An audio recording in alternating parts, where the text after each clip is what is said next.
हाँ देखो भैया, अब की बार आप सभी जन की सेवा में हम सीता वनवास जो सोना कैसेट जबलपुर के माध्यम से गावे जा रहे, सुनो और देखो आपके बीच में सीता वनवास। अवधपुरी में हो गया राम राज अभिषेक, विप्र रूप धर आ गए नभ से देव अनेक। महारानी सीता बन गए राजा राम, हर्षित चर्चित हो रहा आज अयोध्या धाम।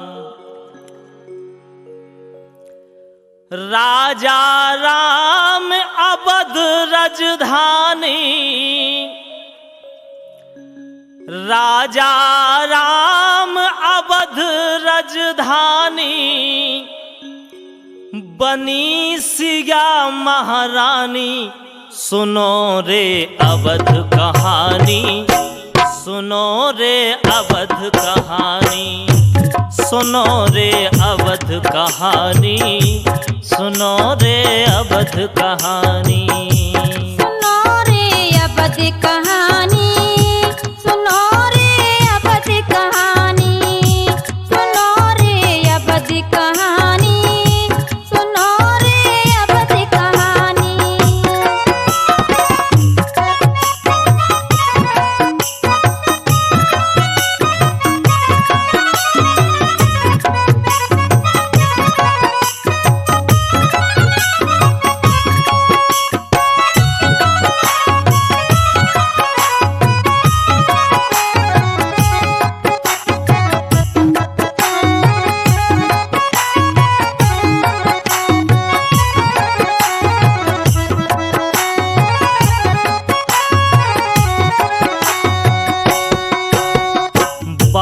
अंग सीता जी सोहें, लखन दाहिनी ओर खड़े, सेवा में बजरंग बली हैं, बैठे प्रभु पांव पकड़े।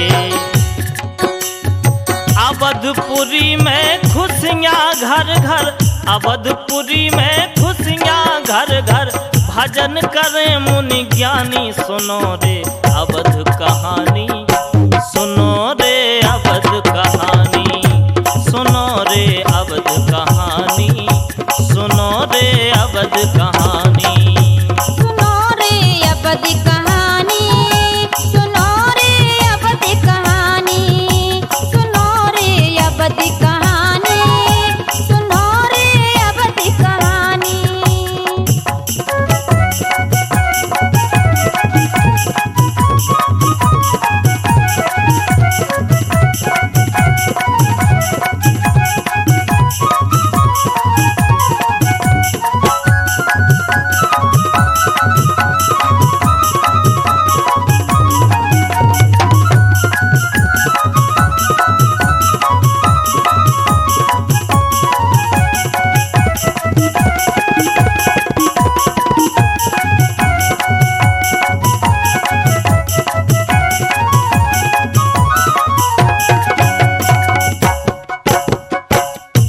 नीच का भेद भूल प्रभु सबको न्याय दिलाते हैं, जो भी आए हरि चरणों में उसको गले लगाते हैं।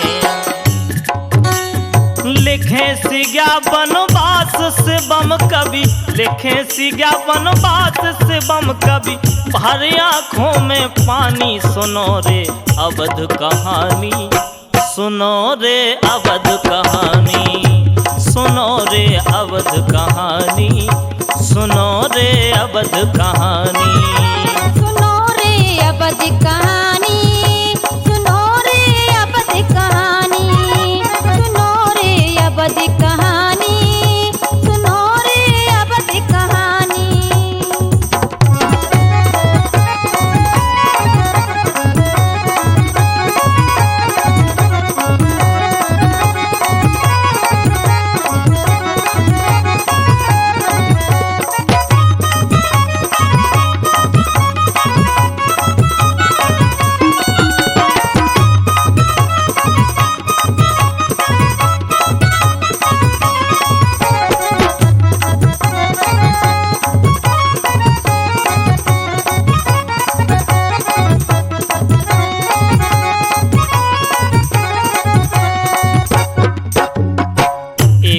बस एक सेवक प्रभु का दुर्मुख नाम कहाता था।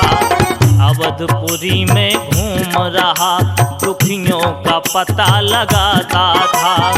शोर सुना तो खड़ा हो गया, शोर सुना तो खड़ा हो गया, सुन धोबी की बानी, सुनो रे अवध कहानी, सुनो रे अवध कहानी, सुनो रे अवध कहानी, सुनो रे अवध कहानी।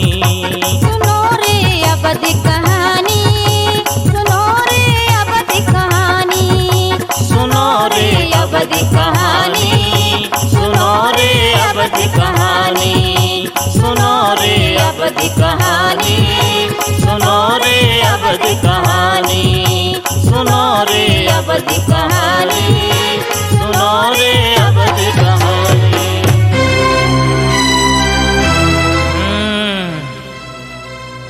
आव आ रही है, देखता हूं इसे। बदमाशन, लुच्ची, लफंगी, सच सच बता कहाँ थी अभी तक? पाखंडी, मुझे रो रो कर पागल बनाने की कोशिश कर रही है। बता कहाँ थी? किस यार के साथ मस्ती कर रही थी? सच सच बता, वरना कुल्हाड़ी से तेरी गर्दन उड़ा दूंगा। हे स्वामी, मैं भगवान राम की कसम खाकर कहती हूँ, मैं आपको पतिपन में सुर मानती हूँ। मैं अपनी पड़ोसन के यहाँ बैठी थी, मुझे मत मारो। साली रो रो कर बता रही है। साली करती हूँ, मुझे मत मारो। अरे भाई, लुगाई की काहे की कसम झूठ बोल रही है? लगा साली में 2-4 तमाचे, तब बताएगी सही सही कहाँ थी अभी तक। मैं सच कह रही हूँ, मैं सच कह रही हूँ, मैं अपनी पड़ोसन के घर बैठी थी, मुझे मत मारो। चले हट।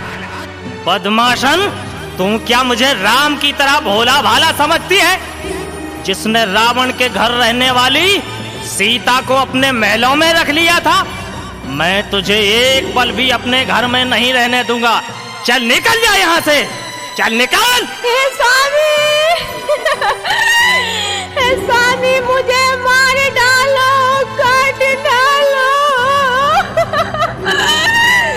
पर सीता महारानी को बुरा भला मत बोलो। वो तो देवी है, गंगा माँ से पवित्र देवी है।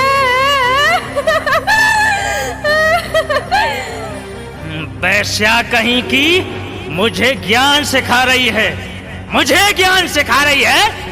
चल हट जा मेरे सामने से, निकल जा मेरे घर से। आइंदा मेरे घर में पांव रखने की कोशिश न करना। चल निकल। प्रभु चरणों में सेवक का प्रणाम स्वीकारो भगवान। प्रणाम भाई दुर्मुख। आज तुम बहुत भयभीत और घबराए हुए लग रहे हो। हे महाराज, गजब हो गया जी, गजब हो गया, गजब हो गया जी, गजब हो गया, कुछ पूछो न राजन, गजब हो गया, कुछ पूछो न राजन, गजब हो गया।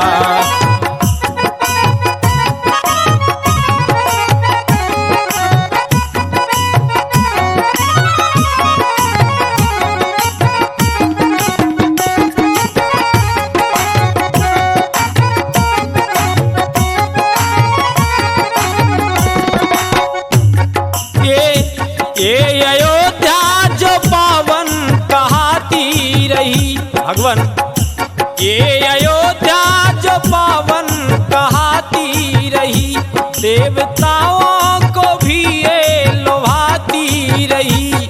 इसी नगरी में इसी नगरी में करतब अजब हो गया, कुछ पूछो न राजन गजब हो गया।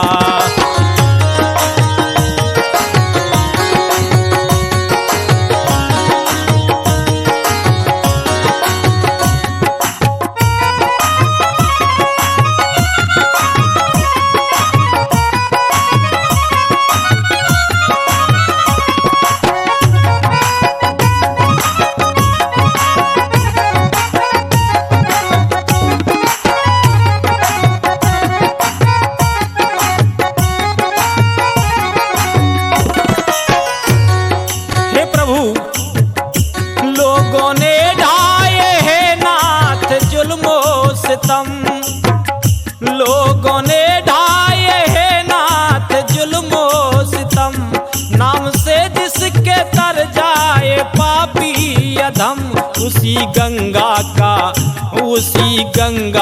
का पानी अधम हो गया, कुछ पूछो न राजन गजब हो गया, कुछ पूछो न राजन गजब हो गया, कुछ पूछो न राजन गजब हो गया, कुछ पूछो न राजन गजब हो गया। हे नाथ, मैंने जो अपने कानों से सुना है मैं उसे कहने का साहस नहीं जुटा पा रहा हूं महाराज। भाई दुर्मुख, घबराओ नहीं, धैर्य धारण करो और जो सुना है उसे सुनाओ।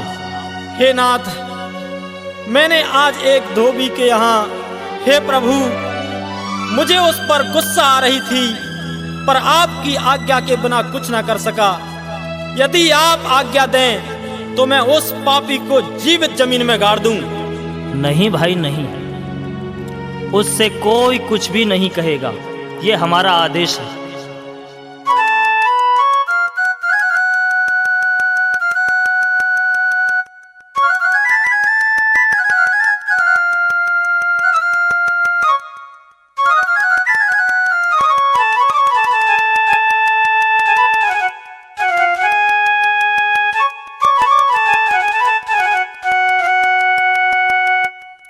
लक्ष्मण, वीर भैया लखन मेरे मानो बचन ना भुलाना, जानकी जी को वन में ले जाना। वीर भैया लखन मेरे मानो बचन ना भुलाना, जानकी जी को वन में ले जाना।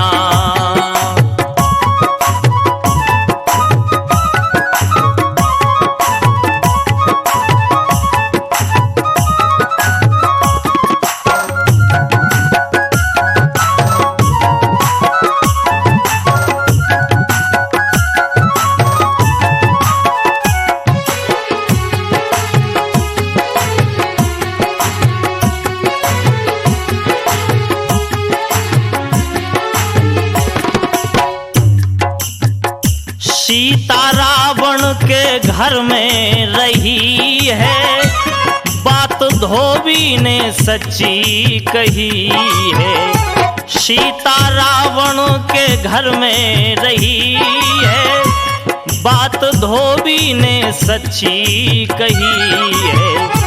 काम है कठिन कांप जाए न तन, धैर्य लाना, जानकी जी को वन में ले जाना। वीर भैया लखन मेरे मानो बचन ना भुलाना, जानकी जी को वन में ले जाना।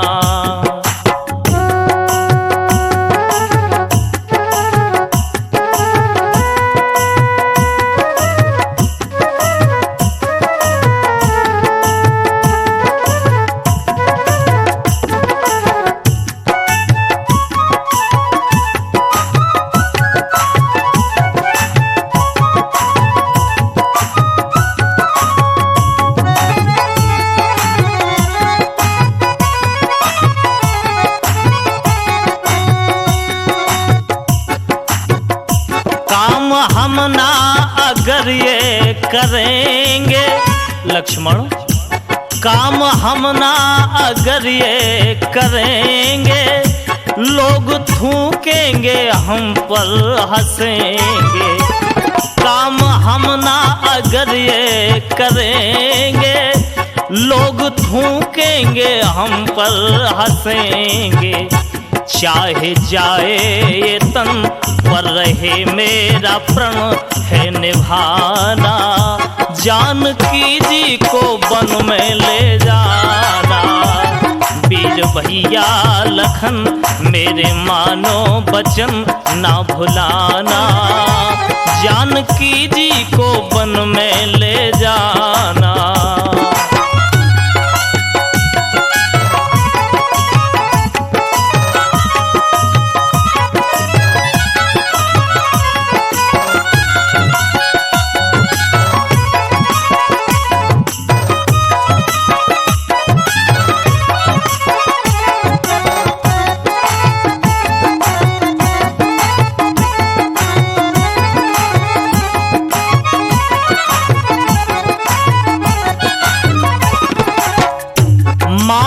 रघुकुल का जाने न पाए लक्ष्मण। नहीं भैया, चाहे हमारे प्राण ही क्यों ना जाएं, लेकिन हम रघुकुल के मान को कभी नहीं जाने देंगे। मान रघुकुल का जाने न पाए, जान सीता की जाए तो जाए। मान रघुकुल का जाने न पाए, जान सीता की जाए तो जाए। शीघ्र जाओ लखन उसको ले जाओ वन छोड़ आना, जानकी जी को वन में ले जाना। वीर भैया लखन मेरे मानो वचन ना भुलाना, जानकी जी को वन में ले जाना। ओ जानकी जी को वन में ले जाना, जानकी जी को वन में ले जाना, जानकी जी को वन में ले जाना। नहीं भैया, इतनी कठोर आज्ञा ना दो भैया। महाराज बड़े भैया मेरे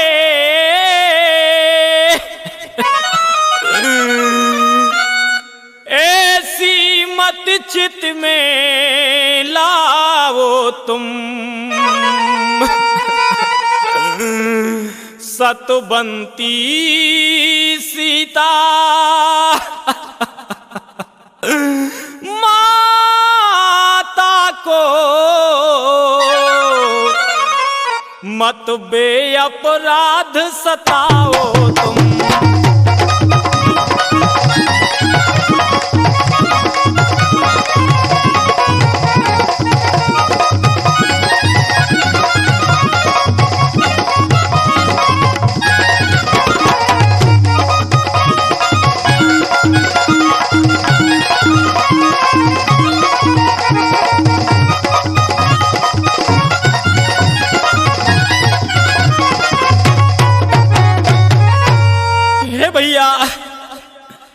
भैया रे मोहे साच बता दे, भैया रे मोहे साच बता दे।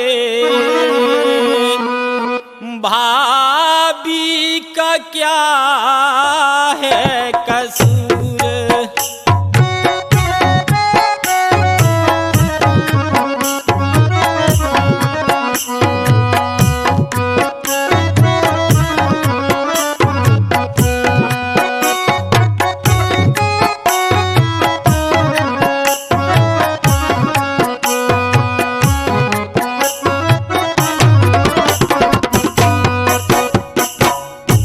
भावज मेरी प्राणन से प्यारी। हाय भैया, भावज मेरी प्राणन से प्यारी, करूं कैसे पलकन से न्यारी। हे भैया,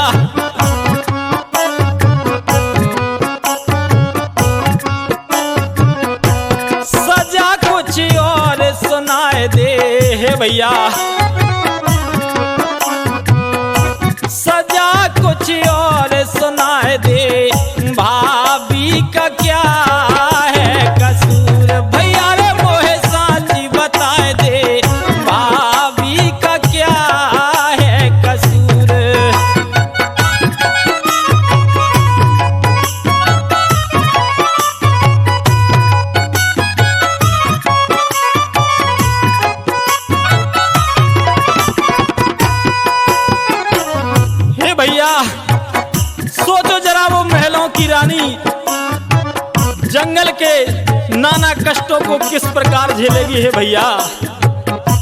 मात मेरी महलन की रानी काए तेने जंगल की ठानी।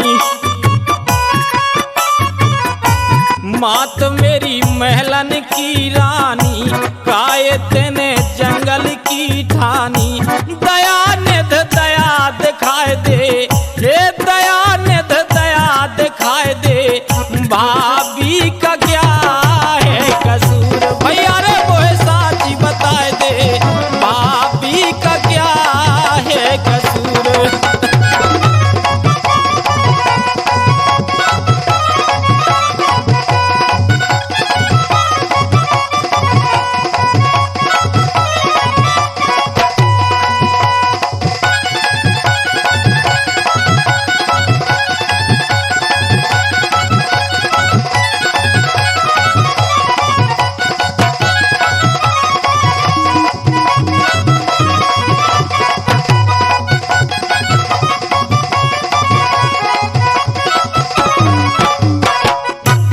भैया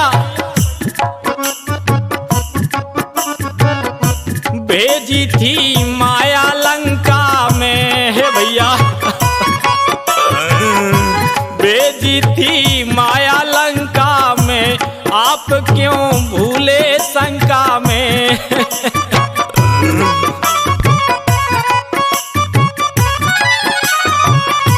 धर्म के बोल सुनाए दे, हे भैया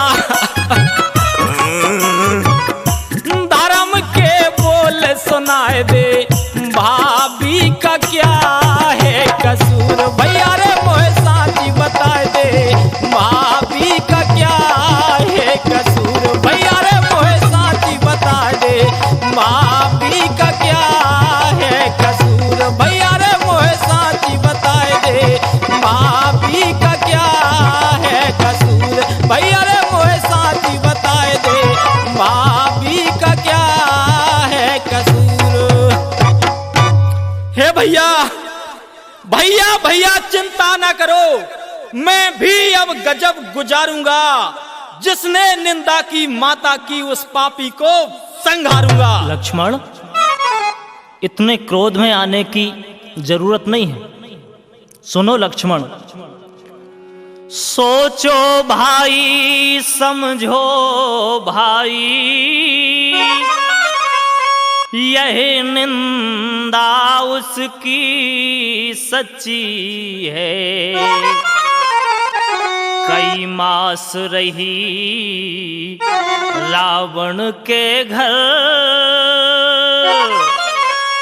कई मास रही रावण के घर, वह सीता फिर क्या अच्छी है। कई मास रही रावण के घर, वह सीता फिर क्या अच्छी है।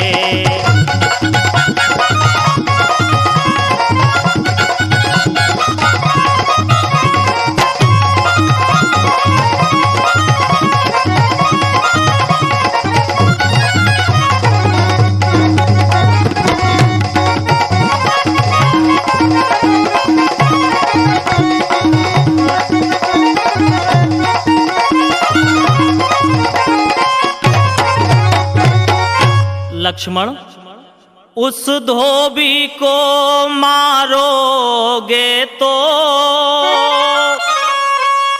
बदनामी और करा लोगे। संसार के कोने कोने में, संसार के कोने कोने में हत्यारा नाम धरा लोगे। संसार के कोने कोने में हत्यारा नाम धरा लोगे।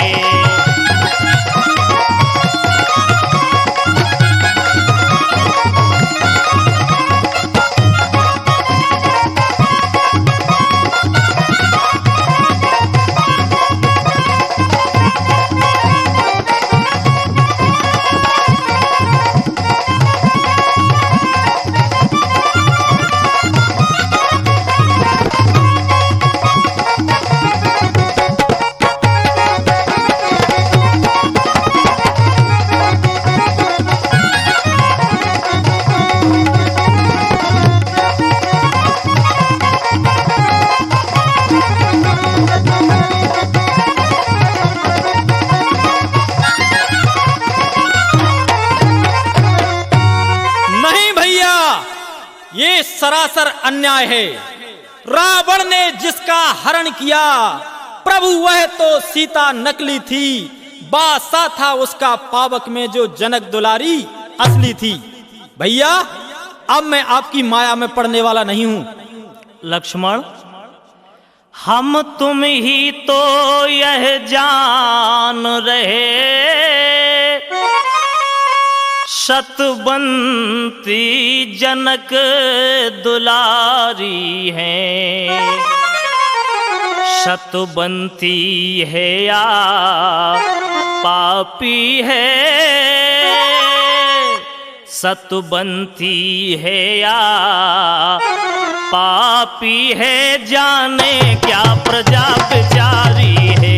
सतबंती है या पापी है, जाने क्या प्रजा बेचारी है।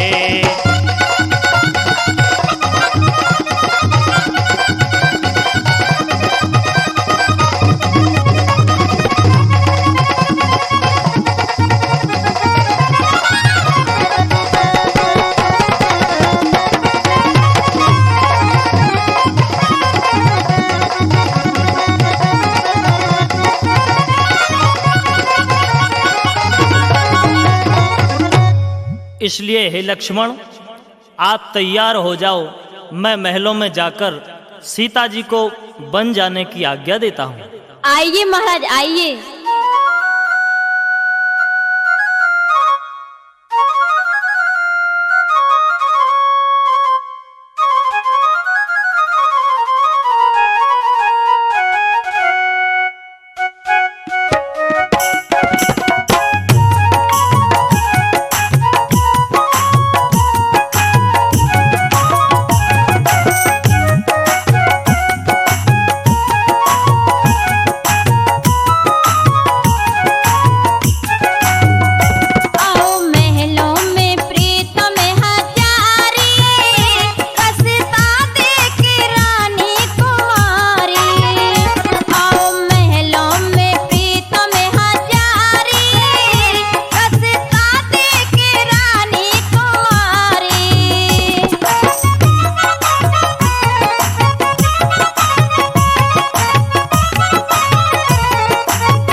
आप बोलते क्यों नहीं?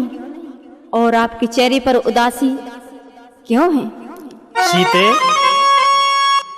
रावण के घर कई मास प्रिय, जो रहना हुआ तुम्हारा है। इसके कारण समझो मन में,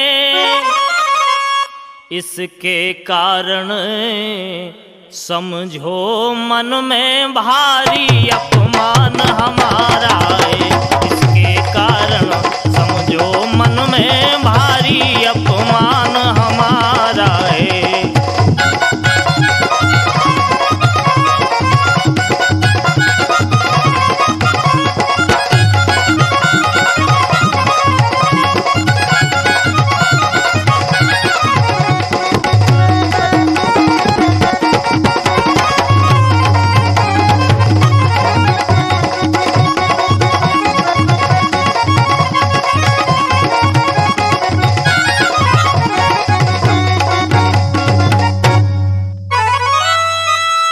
रघुवंश को दाग लगा जाता, कुछ भी नहीं मुझे सुहाता है, कुछ भी नहीं मुझे सुहाता है। इसलिए ध्यान देकर सुन लो, इसलिए ध्यान देकर सुन लो, तुम्हें सत्य बताता जाता है। इसलिए ध्यान देकर सुन लो, तुम्हें सत्य बताता जाता है।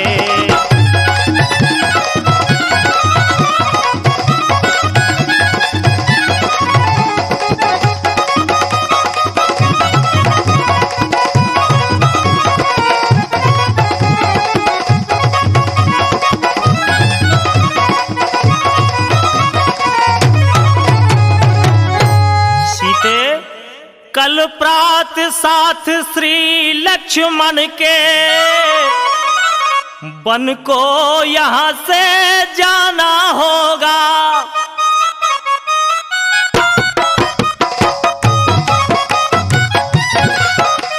वन में ही बास तुम्हारा हो, वन में ही बास तुम्हारा हो, उनको वापस आना होगा। वन में ही बास तुम्हारा हो, उनको वापस आना होगा।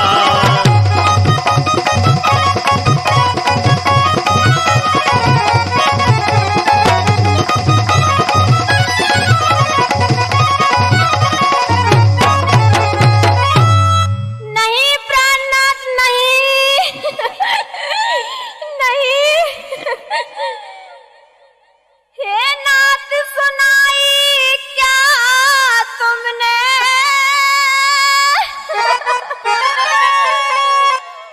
हे नाथ, सुनाई क्या तुमने? सतबंती पूर्ण सती हूँ मैं, इस पर है मेरे प्राण सुर, इस पर है मेरे प्राण सुर, इस पर भी गर्भवती हूँ मैं।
सीते, सुनाइए महाराज। चाहे कुछ भी हो, कल सुबह आपको बन जाना होगा, ये हमारी आज्ञा है।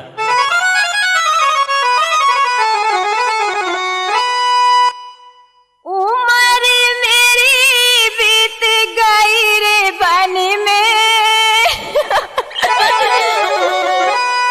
उमर मेरी बीत गई रे बन में, हाय राम कहाँ मर जाऊं, उमर मेरी बीत गई रे बन में, हाय राम कहाँ मर जाऊं।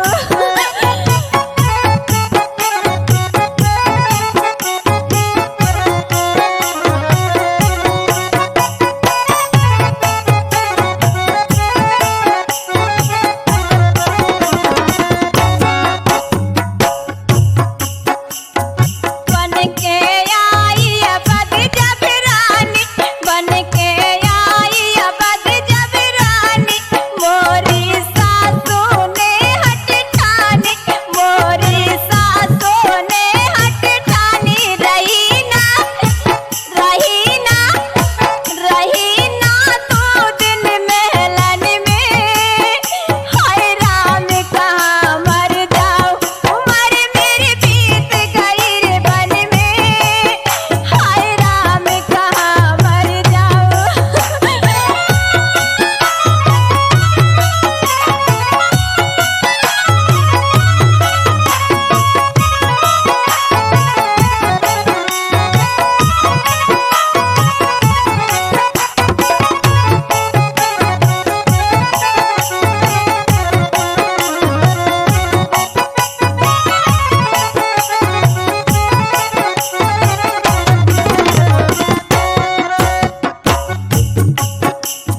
चौदह बरस बिताई वन में, फिरत रही काटे कचरन में, चौदह बरस बिताई वन में, फिरत रही काटे कचरन में, नाना कल्प सहे तन में, हाय राम कहाँ मर जाऊं, उमर मेरी बीत गई रे बन में, हाय राम कहाँ मर जाऊं।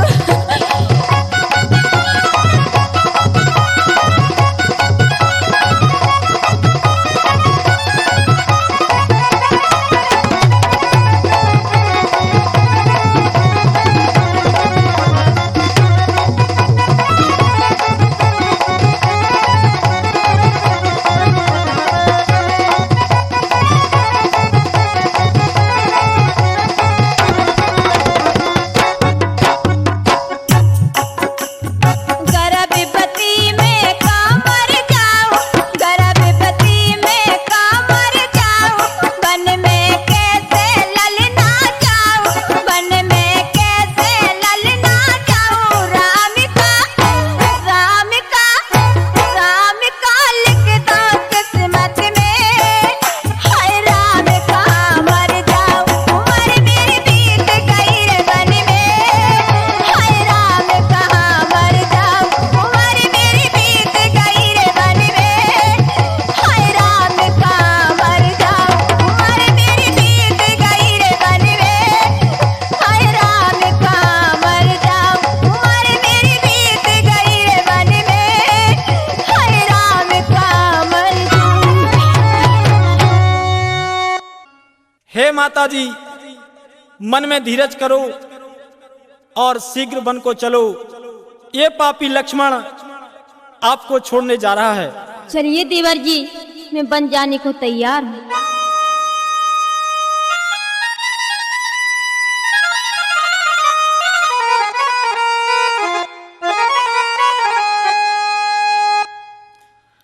राजन की लली बागों की कली है, आज अयोध्या छोड़ चली।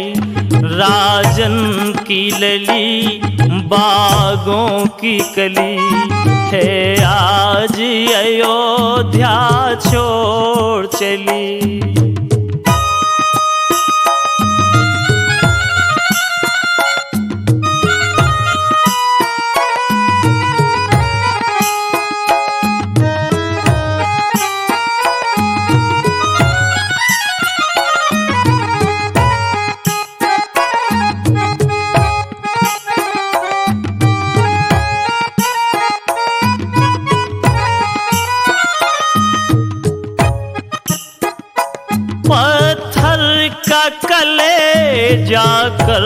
लक्ष्मण महलों से बाहर निकल पड़े।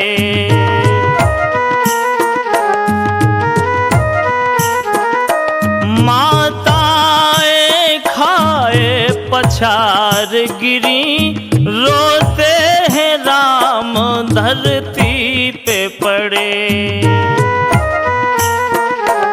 रोती है उर्मिला श्रुत की रति, मांडवी को बिलखते छोड़ चली।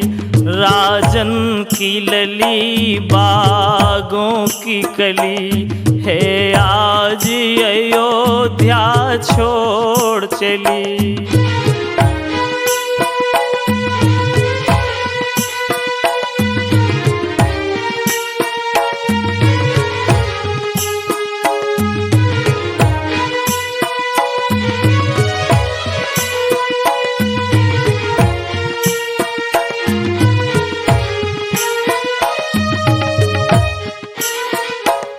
चिल्लाने लगे बूढ़े बारे, मछली की भांत तड़पते हैं।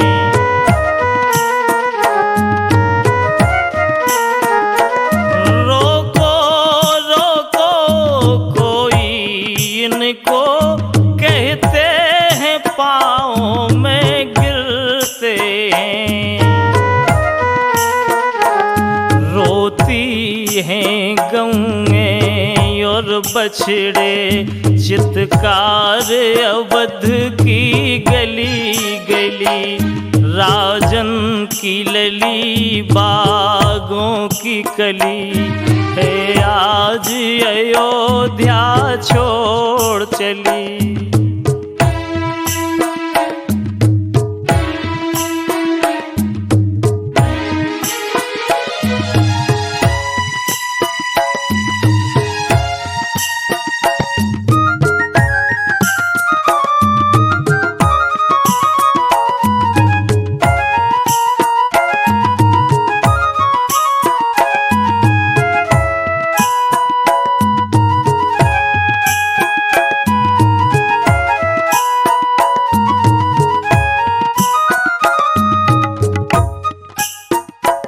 महलों का रहना छोड़ चली, कांटों पर चलना सीख रही।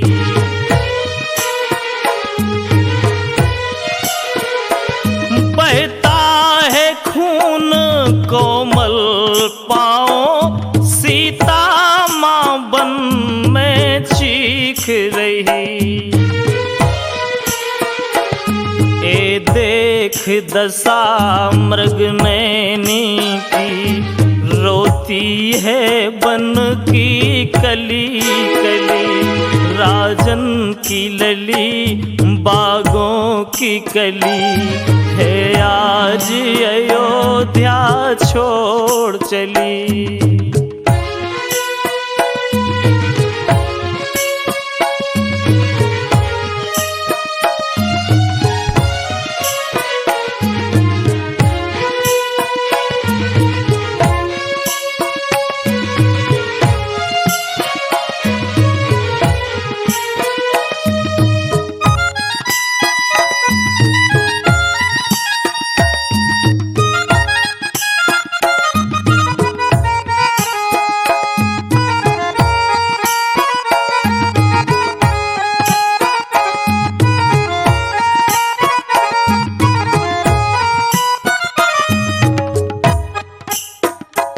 मखमल का बिछोना छूट गया, पत्थरों पर सीता सोती है।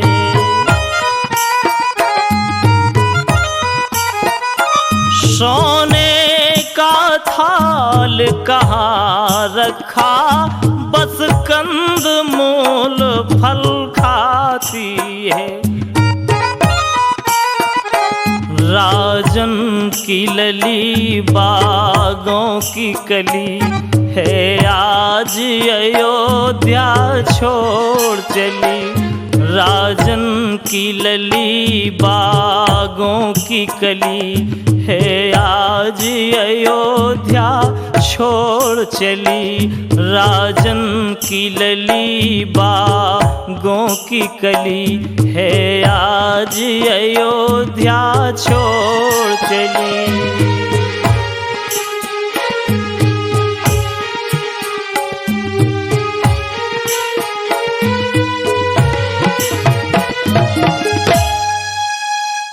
हे देवर जी, आप लौटकर अवधपुरी चले जाओ। मैं अब इसी वन में अपनी जिंदगी गुजारूं। माता माता मेरी, माता माता मेरी, मैं नहीं अवध को जाऊंगा। सेवक हूँ तेरे इन चरणों का, सेवा का फर्ज निभाऊंगा।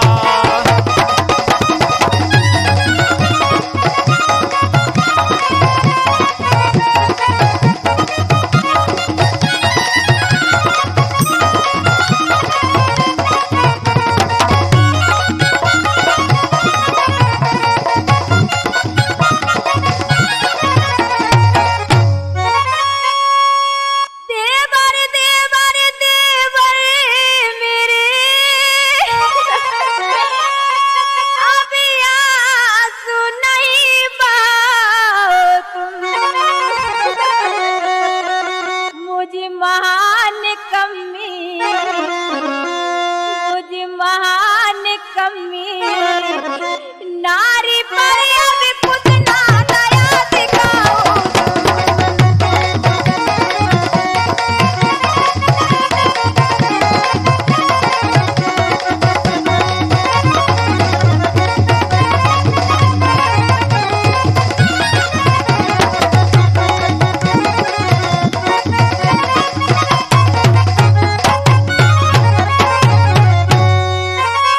नहीं माता, मुझसा कठोर, मुझसा पापी, हे माता जी, मुझसा कठोर, मुझसा पापी, दुनिया में कोई ना होगा माँ। फट जाए धरती माँ, गोदी में मुझे संभाले माँ।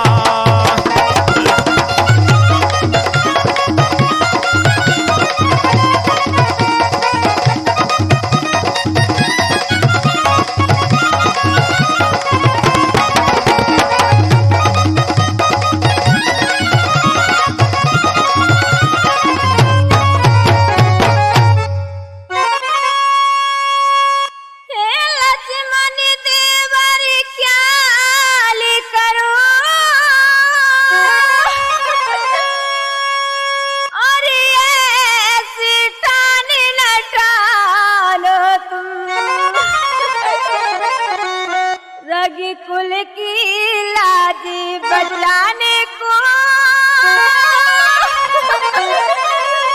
रग कुल की लाज बचाने को ये वचन हमारे मानो।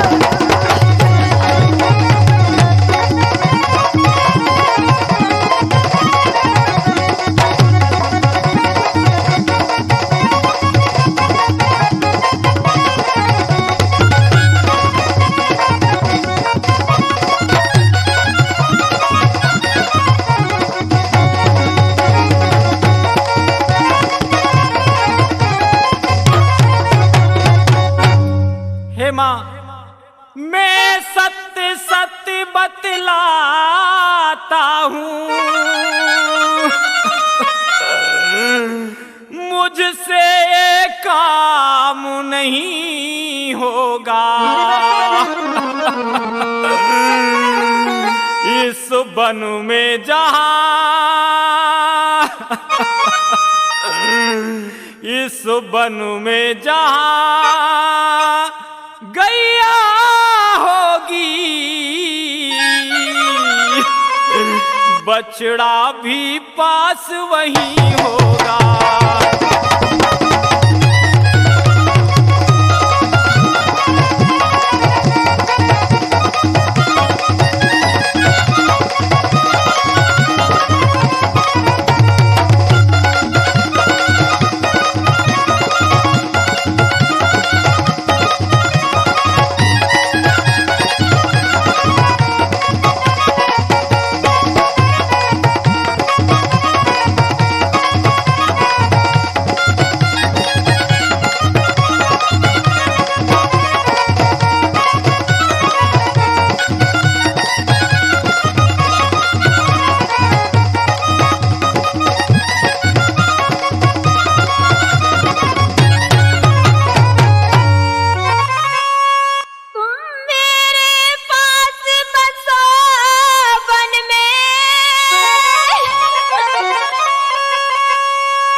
पकड़ लेना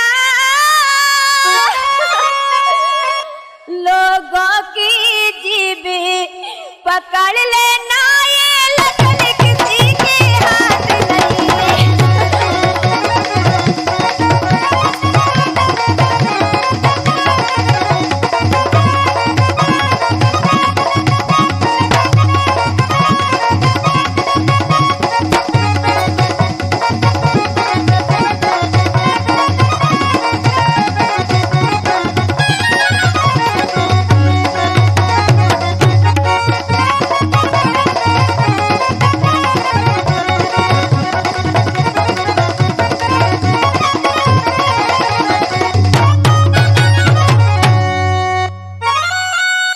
देवर जी आप अवधपुरी लौट कर चले जाओ, मैं अब इसी वन में अपनी जिंदगी बिताऊंगी।